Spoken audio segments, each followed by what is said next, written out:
Am I wrong for refusing to pay for Christmas dinner when I'm not hosting? Story time. So I do Christmas with my husband's family every single year, and each year we change up who is hosting. And I'm pregnant this year, so we decided that my sister-in-law and her partner would host. My partner Steve have always said that they are not the best cook, so we're not really looking forward to the dinner that much. And we did offer to help them with the cooking. They always overcook the vegetables, and there's nothing worse than a rubbery carrot. So despite knowing that I was going to have to politely enjoy the food and not say that I actually really hate it, I was quite looking forward to going until my sister-in-law, who we will call Amy, calls my Steve and asks when we're going to take her shopping to get Christmas groceries. For a little bit of added context here, me and Steve both lost our jobs not too long ago, and we're both on food stamps at the moment. And Amy asked if we could have £200 worth of food stamps from our little stash. And please bear in mind that Amy and her family and my Steve's sister are really quite wealthy. Like, they do not need our help.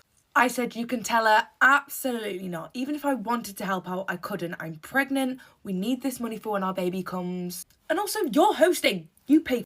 Then next thing I know, I've got bloody mother-in-law on the phone asking to give up just like £100 worth of food stamps to help pay for it. Really? Please?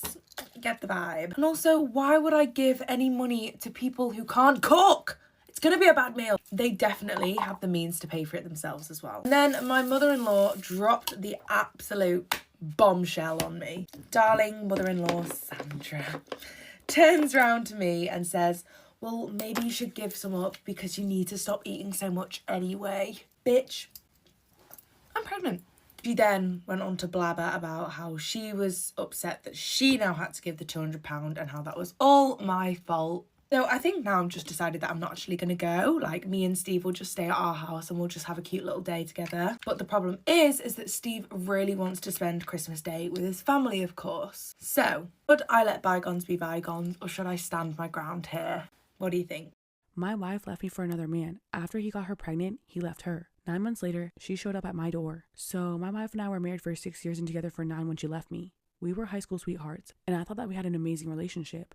We were one of those couples that everyone was jealous of. I was head over heels for her, and I thought that she was for me too. We had always talked about having a family, and for the first 3 years of our marriage, we were actively trying. However, we found out that I was infertile, and we were devastated. It sent my wife into a depression, and for a while, I thought our marriage was going to fail. However, we eventually came to the decision that we would try to save up for IVF, and if that didn't work, we would look into other options. So we spent the next 2 years saving up every penny we could. It was hard, but we both really wanted children. I thought we were doing really well, and I thought that our marriage was stronger than ever. We finally had enough money to undergo the procedure, and we were just about to make the appointment when my wife told me that she was having second thoughts. She said that she was worried that she would not be able to love a non-biological child as much as a biological one. I told her that I could understand her concerns, but that I thought we should try anyways. She said that she needed time to think about it. A few weeks later, she told me she made up her mind, that she did not want to go through with the IVF. I was very disappointed, but I told her that I loved her and I would support her in whatever she wanted to do. I told her that we could look into other options. However, she said that she actually made up her mind about something else. She said that she had been seeing someone for a few months and that she was in love with him. She said that she was moving in with him. I was completely blindsided. There had been no signs of this at all. I begged her to reconsider, but she said that her mind was made up. She left, and that was the last time I ever saw her. I was a complete wreck for a long time. I had no idea that anything was wrong with our marriage, and I had no idea that she was seeing someone else. I was in a dark place and I thought about ending things. I was able to work through my feelings and get to a better place. I was able to move on and eventually started dating again. However, I still thought about my ex-wife from time to time, and I always wondered what had happened to her. I had no way of contacting her, as she had changed her phone number and all of her social media accounts. So I was completely shocked when, 3 years after she left me, she showed up at my door. At first, I thought she was there to apologize for what she had done to me, but then I saw that she was holding a baby. She said that she needed to talk to me. She had a baby from him, and he dumped her after she gave birth. She's begging me to take her back, but I don't know what to do. Am I the arsehole for telling my husband that if he fights for custody of his kids, I will divorce him? Story time. So I have never had the desire to have kids. Nor do I feel like I ever will, to be honest. I don't want to have nor care for anyone else's children. So I married my husband, who we will call Steve. And I had absolutely no idea that Steve was a dad until 5 days ago. I'm a self-employed girly, so my wage is really good for the amount of working hours that I have to do. I'm quite flexible in the hours that I work. So in terms of our finances, we have a joint account which all of our bills and like rent and stuff comes out of. Then we have our own separate accounts for fun money and savings. So Steve sat me down about 4 or 5 days ago and said, I haven't been completely honest with you. Great babe, we've only been married for a year or whatever. Steve tells me that he doesn't have one child, he actually has 2 children, when I thought he didn't have any. And the eldest is 10, the youngest is 7. Apparently he's been paying regular child support for them ever since both of them were born. But over the years of paying the child support, this has dipped into his fun money. And now Steve would like some of that fun money to be his again. He doesn't really want to be paying for the kids. He wants to have fun like he sees me have fun. So now his plan is to fight for 50-50 custody, because this will mean that he pays less child support. And as I'm sure you can imagine, I was absolutely furious. Like, I'm sorry, how are you about to lie to me about having 2 children? Just bizarre behaviour. So I just outright told him that if he wanted to apply for 50-50 custody, that is absolutely fine, but I would be divorcing him. Not even just because of the kids, like the fact that you lied to me so easily as well. Scary. I haven't tried this foundation before, so this could go very wrong. But we do have a prenup in place, so I would be fully protected, still get 100% of my business, and I'd get the house because it was mine that was passed down from my grandma. Steve then had the absolute nerve, the gall, bloody gumption to call me the arsehole in this situation. I'm sorry, can anyone see my 2 kids that I never told my life partner about running around? Because I can't. Interesting. He also told me that I would be in the wrong if I didn't step up to be a stepmom. I'm not too sure that is how this works, Steve. He told me that it was time for me to step up so that he could have fun. So realistically, it's not even about getting the kids back. It's about him being able to save money. Am I in the wrong for telling my friend that if she couldn't keep up because of her disability, she just shouldn't come? I, 26 female, have had a pretty close group of friends. We have this one girl in our group, Sadie, 27 female. She has a disability that is mostly manageable through medication. Despite this, Sadie has a bad habit of forgetting to take her pills right before we do something that she isn't interested in doing. This time, it was on a friend group trip we've been planning for over a year. We each decided to take a day and plan an activity that the whole group would participate in. We also rented a van together to get to our destination, as that was the most ideal situation. The first issue with Sadie came up when we were getting to our destination. Due to the length of the drive, everyone was going to be driving for an hour to get there. Right before it was Sadie's turn, she had a flare-up and couldn't drive. Our friend took over. The next morning, my friend had planned a tour of the town. We all reminded Sadie several times to take her medication, as this was an expensive tour and we did not want it to be cut short. Well, she had forgotten and the tour had to be cut short. This is when I got genuinely upset because now my money was being wasted. Throughout the week, she had flare-ups pretty often. The actual fight that led to this post occurred on my day though. The previous day, Sadie had no flare-ups. It was also her day to plan. This was because she had set alarms to take her medication regularly so that she would be okay. We all reminded her to please take her pills like that again. I decided to take all my friends on a trail ride on horses, as the trails in this town are known for being exceptionally beautiful. We paid extra for the basic lesson prior to the trail. In the basics lesson, we were all paired off based on our experience and performance in the small arena that they had. I was paired with Sadie. Well, 1/4 of the way through the trail, she started having a flare-up. I told her that I wouldn't be turning around as this was expensive and I was truly looking forward to this. She begged me to turn around. Finally, the ranger told us that I had to turn around as she was my partner. In the car, I told her that she knew how important this was to me and that she should have just taken her pills. She told me that I was being ableist and that I didn't know what the pills did to her. We got into a huge argument in which I said, if your disability can't take being a good friend, then maybe you shouldn't come on these trips anyway. While I agreed that this was pretty harsh, I didn't think I was in the wrong considering that she had cost us so much money over the years for simply not wanting to do something. My other friends agree that Sadie is inconvenient at times, but I should have been more sensitive to her condition. I'm honestly torn on whether to apologize or not.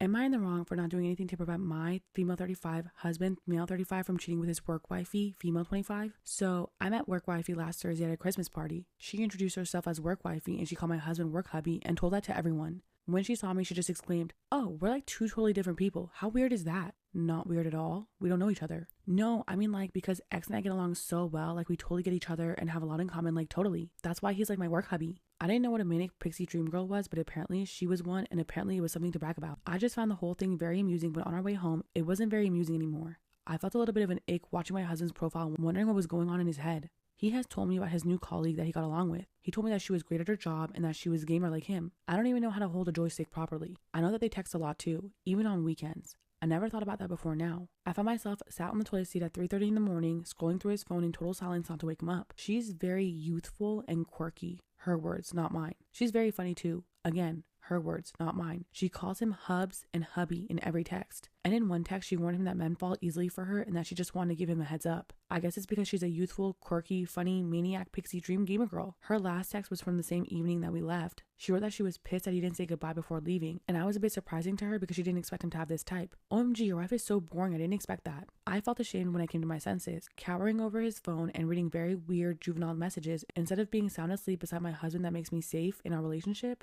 but I couldn't help but agree with Manic Wifey in some parts. Why is he continually engaging with her? He doesn't flirt back, nor does he initiate conversations, but he just doesn't really shut her down. My husband can be stupid and not noticing flirting, but I feel that this is just beyond stupid. Does he enjoy the attention, or worse, does he reciprocate it? In that case, she's not wrong. What is he doing with someone like me who's totally different from whatever is going on between them? Today, I had my usual brunch with my mom, aunt, sister, and sister-in-law. They said I was an a-hole for not nipping it in the bud, and by it they mean the budding affair. I disagreed and tried to explain that I couldn't be in a relationship where I needed to stay on guard to keep away my temptations. I want a marriage where he's with me because he wants to be with me, and if he cheats, then he doesn't want to be with me. My mother was the one who got the most upset and called me a moron and said I'm an a-hole and said that this wasn't the mature thing to do. I need to tell my husband to end his friendship because if I didn't, then I let him cheat. So, am I in the wrong? Am I wrong for refusing to attend my in-laws' Christmas unless sister-in-law removes the stocking that has a different name than the one I chose for my unborn son? I, female, have been with my husband Todd for 3 years, and he has a son 9 from his late wife. Todd is pretty close to his sister Monica. Their mom's deceased, and Monica has basically taken over. She's nice to me and all, but seems to be a bit controlling, especially when it comes to Todd. But that wasn't a real issue until after I got pregnant. When we found out the gender of the baby boy, she insisted on the name Tommy, but I refused because I already had a name in mind. And Todd also loves it, but he chose to stay out of the fight, saying maybe we should just let Monica call him Tommy. I refused and asked her to please respect me and the fact that I'm the mother, and she said okay. Like always, she's hosting Christmas for the family this year and invited me and Todd to Christmas dinner. I was intending on coming until I discovered she hung stockings with her kids, nephews, and nieces' names and hung a Tommy stocking saying that's for my son. I completely lost it and there was a huge fight, and I told her I wouldn't come unless it's removed. Am I wrong for refusing to attend my in-laws' Christmas unless my sister-in-law removes the stocking? I told her I will not be coming to Christmas dinner if she doesn't remove the stocking or put his real name, and then left. But my husband got mad, accusing me of trying to ruin an important family tradition by refusing to come. He also said I'm overreacting and cannot be telling his sister what she should or shouldn't do in her own home. He tried to convince me, but I said no, not until she removes the stocking, and it doesn't look like she's going to do so. Now he's mad at me for making a big deal out of it. Her husband, Philip, that's usually nice to me, called yesterday saying he spoke with Todd and he'd be devastated if I caused the family to miss the event at Monica's house. Not only ruining it for the adults, but also for the kids as well. Todd has been quiet, and the only way we communicate is through Philip. I feel ashamed. Maybe I did overreact. And an additional comment says, I did not ask Monica to put a stocking for my son. It was her decision. I broke up with my boyfriend because I thought he was cheating on me, but years later, I'd found out the truth. Story time. So me and my now ex-boyfriend, who we'll call Steve, had been together for about 2 years. It all started when we decided to plan a little trip together. I'd been saying for years I really wanted to go to Switzerland, so that is what we settled on. Let me tell you, as soon as that plane trip was booked, Steve started acting different. He would be home less and less, hiding his phone from me. He hardly talked about his day anymore. One of the biggest red flags was when he started to get late night calls and he would jump out of bed, wouldn't let me see who was on the other end of the phone, wouldn't take the call in the room with me. I was getting so suspicious. So one day his best friend Alan comes round to our house. I explained everything to Alan. And even Alan started to act weird, and he'd never ever been like that with me before. The more I was telling Alan, the redder his face was getting. And that was when I just accepted that Steve was definitely cheating on me and that Alan knew all about it and was trying to hide it. I was not about to let anyone disrespect me like that, so I walked back into our house and I started to pack my bags. It was then that Steve realised that something was up and he kept trying to stop me from packing. But I was just so angry I couldn't even look at him. Shortly after that, my brother came to pick me up. I ended up staying with my brother for a few days and I ended up blocking Steve and his whole family on literally everything. A week later, my brother came home with a letter from Steve and I just tore it up straight away. I was like, no, not reading it. Eventually, I went and moved my stuff out of mine and Steve's house. And when I went in, there was another letter on my desk. Again, just ripped it up, didn't even read it. Let's fast forward 3 years to the present day. I am in a cafe and I see Alan. I hadn't seen Alan since that night, so I went over to say hi. But this man was not happy to see me. He told me that I must be the most awful woman on the planet. And I was like, oh, that feels a bit personal, Alan. Why? And that was when he told me that Steve had been planning to propose to me in Switzerland. I was so shocked that I dropped my cup of coffee onto the floor. The late night calls were from an event planner in Switzerland. I just stared at Alan in absolute disarray. Alan gave me the dirtiest look and then walked away. And now I feel so nasty and so stupid. I could have literally had it all if I'd have just asked what was going on. And now I'm thinking, should I try and contact Steve? Let me know what you think. I got caught in a love triangle with my brother. Story time. And this girl freaked out so much that she ended up putting me in hospital. So me and my brother Steve lived together in an apartment. It just worked out cheaper in the end. It was in the middle of college and his work, so we moved in together. And we each have our own bathroom and bedroom. So initially, when Steve met Amy, I didn't even realise that he'd got a new girlfriend. Me and him are on completely different time zones, like he's very nocturnal, I am not. So yeah, we very rarely saw each other. I didn't even know Amy had been sleeping over. So it was Sunday morning, I was getting ready for my nice, everything shower. I was stood making myself a nice cup of tea. So imagine this, I turned around from making my nice cup of tea to see a naked woman stood in my kitchen. Amy then proceeds to yell at me, screaming, "What are you doing in my apartment?" Your apartment, babes? I fucking live here. So I tried to calmly explain to Amy that I did in fact live there and I was actually Steve's sister, but this woman did not want to listen. She then ran into Steve's room and was like, "How could you cheat on me?" And I'm pretty sure she slapped him a few times. And if you think that's wild, she then ran back towards me and went for my throat. And that was when Steve intervened and tried to explain this whole situation to her. This girl was irate. She could not be calmed down. Meanwhile, the kettle has finished boiling. And before me or Steve could do anything, Amy grabs the kettle and throws boiling water all over Steve's face. That was when I was like, fuck this, I'm out. So I started to run away, and then all of a sudden I felt this absolute smack on the back of the head and realised she had thrown the bloody kettle at me. I hit the deck. And I am convinced that I even passed out for a short while. So I pulled myself together and called the ambulance. And the ambulance took us both to hospital.